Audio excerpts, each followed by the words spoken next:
오늘 이 시간에 함께 나누실 하나님 말씀은 마태복음 9장 12절 13절입니다.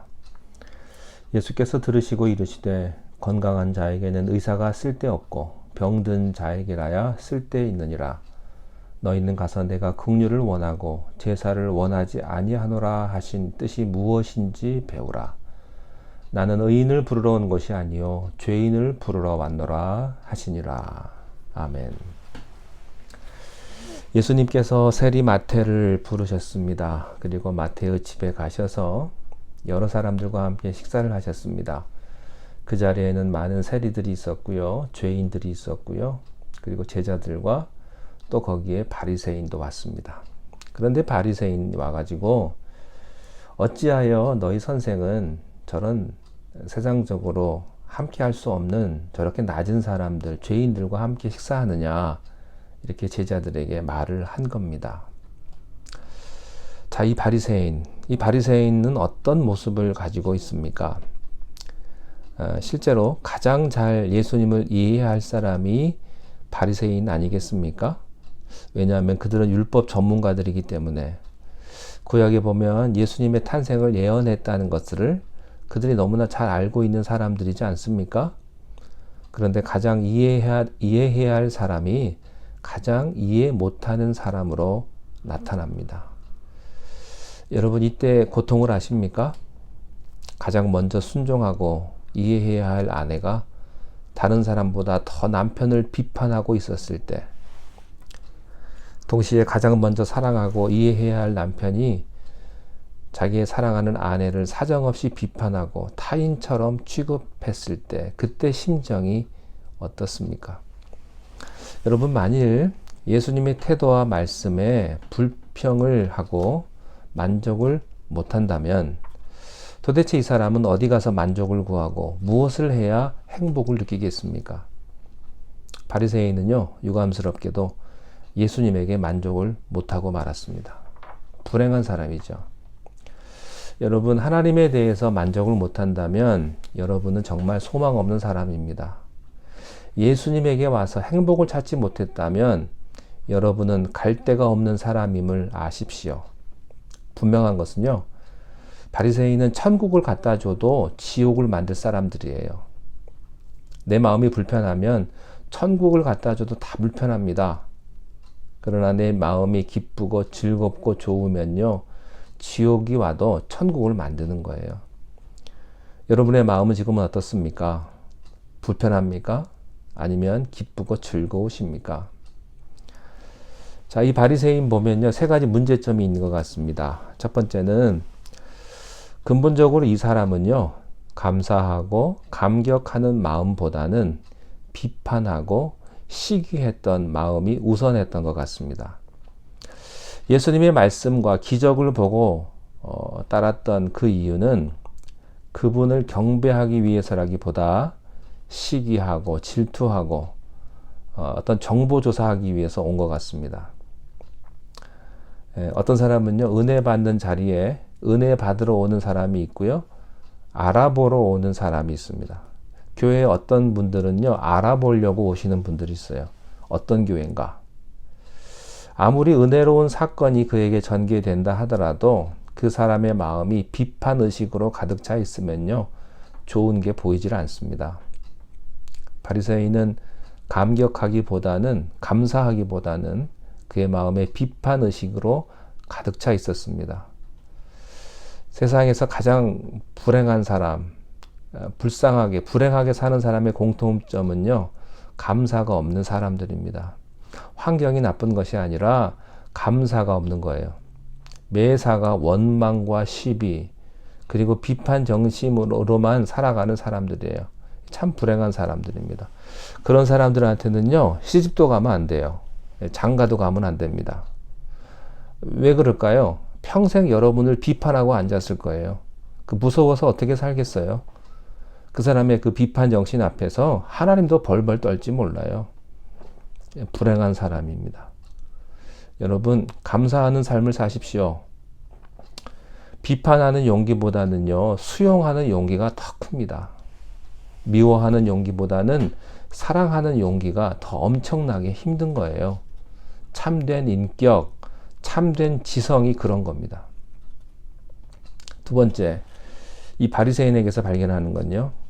이 사람 행동을 보면 죄인이 구원받는 데는 별로 관심이 없고요. 자기가 죄인 취급 받을까? 거기에 관심이 있습니다. 여기 식탁이 있습니다. 예수님과 제자들이 그리고 죄인들과 세리들 앉아 있습니다. 함께 나와서 앉아서 서로 교제하고 주님 말씀을 듣고 구원 얘기하고 얼마나 좋은 일입니까? 근데 거기엔 관심이 없어요. 자기가 죄인 집에 와서 사람들이 바리새인도 죄인 집에 들어갔다 이 말 들을까봐 그들하고 똑같이 죄인 취급받는 게 불쾌했던 거죠. 바리새인의 입장에서요. 그래 나는 예수님은 좋다. 근데 저 죄인들하고는 내가 같이 못 있겠다. 이런 생각했을 수도 있어요. 여러분 어떤 사람 보면요. 자기가 아주 중요한 사람이 있어요. 항상 자기가 중요해요. 타인이 자기를 어떻게 대하느냐에 따라서 자기의 가치가 늘 결정된다고 생각하는 사람입니다. 나한테 인사를 하는데 90도 각도로 하느냐, 45도로 하느냐, 아니면 그냥 고개만 까딱 하느냐, 거기에 따라서 자기의 삶이 결정되는 사람이 있습니다. 그래서 그 사람은요, 다른 사람이 나를 어떻게 보느냐가 아주 중요해요. 어떤 사람이 그런 말 했죠. 타인의 시선은 지옥이라고. 사실 그래요. 남이 나를 어떻게 보느냐, 거기에 따라서 행동을 한다면 여러분은 지옥을 살 것입니다. 자기 자랑, 자기 과시, 모든 의견에 자기 의견이 반영이 되어야 하고, 자기가 무시당하면 못 살고, 항상 최후의 결정은 자기가 내려야 하고, 무슨 회의를 하든 모든 결정은 자기가 내려야 시원한 사람. 여러분 자기가 좀 덜 중요하면 어떻습니까? 자기 의견이 좀 안 받아지면 좀 어떻습니까? 근데 자기 의견대로 안 되면 기분 나빠하고 자기 무시했다고 하고 이게요 다 자기 컴플렉스예요. 이 사람들이 바리새인이었습니다. 신앙에 있어서만은 자기가 최고의 권위자, 내가 제일 잘한다 이거예요. 여러분 혹시 여러분이 그러지 않습니까? 내가 교회에 대해서 내가 생각하는 게 최고다. 내가 생각하는 신앙관이 최고다. 혹시 그렇게 생각하세요? 그러면 문제입니다. 자, 세 번째, 이 바리새인의 신앙은요. 이 사람들은 용서와 긍휼보다는 정죄와 비판이 신앙의 본질이라고 생각했던 것 같습니다.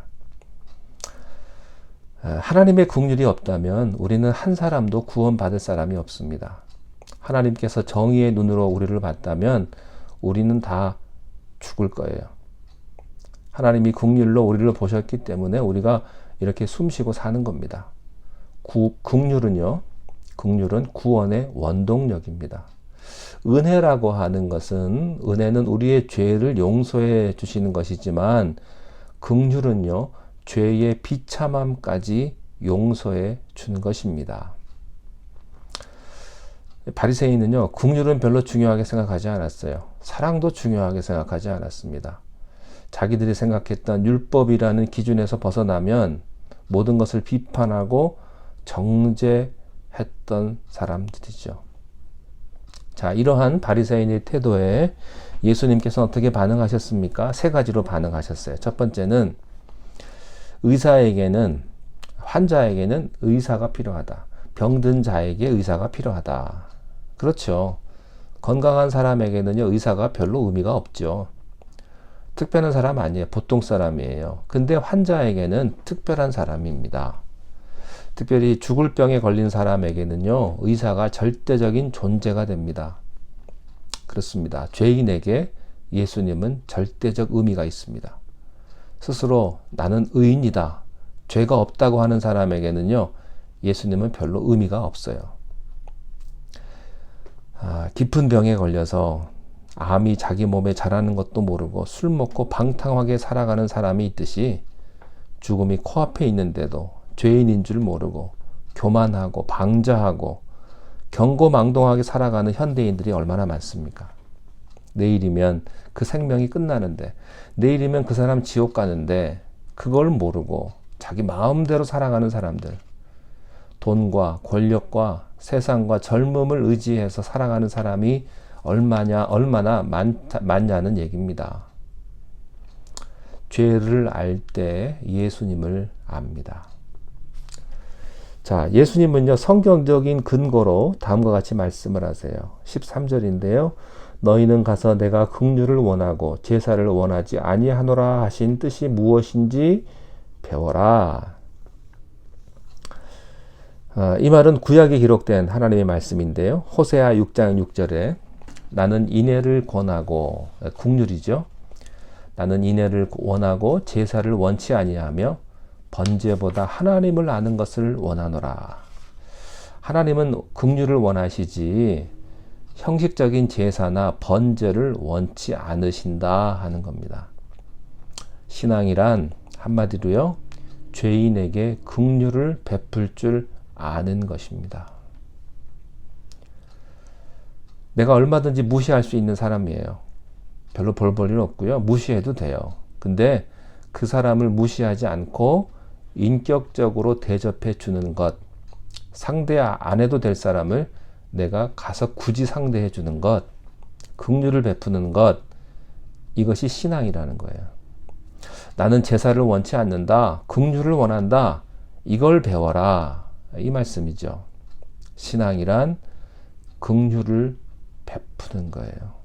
다른 말로 불쌍하게 여기는 것. 여러분 교회에서요, 다른 분들을 좀 불쌍하게 여길 수 있기를 바랍니다. 그래서 교회에서는요, 아무리 옳은 소리를 가지고도 핏대를 세우는 것 중요하지 않습니다. 왜 교회가 싸웁니까? 불필요한 문제를 가지고 너무 심각하게 싸우고 감정 상해가지고 헤어지는 거예요. 교회에서 싸우는 주제 가운데 한 번도 중요한 주제 갖고 싸우는 걸 제가 못 봤습니다. 전부 안 싸워도 될 문제. 여러분, 하나님의 심정, 이게 교회에 있어야 합니다. 여러분의 아내는요, 사랑의 눈으로 봐야지 정의의 눈으로 보면 안 돼요.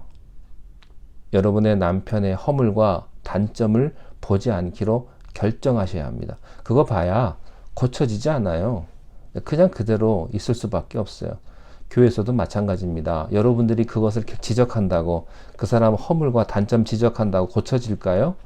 그 사람 성격이 고쳐지겠습니까? 절대 안 고쳐집니다. 자,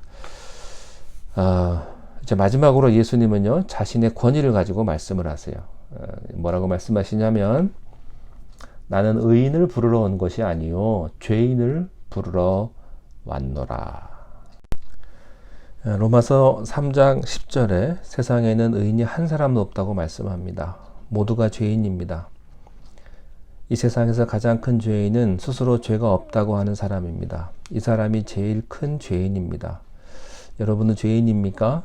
네, 우리는 다 죄인이죠. 그러면 예수님은 여러분을 만나 주십니다. 그러나 여러분이 죄인이 아니라고 우기시겠습니까?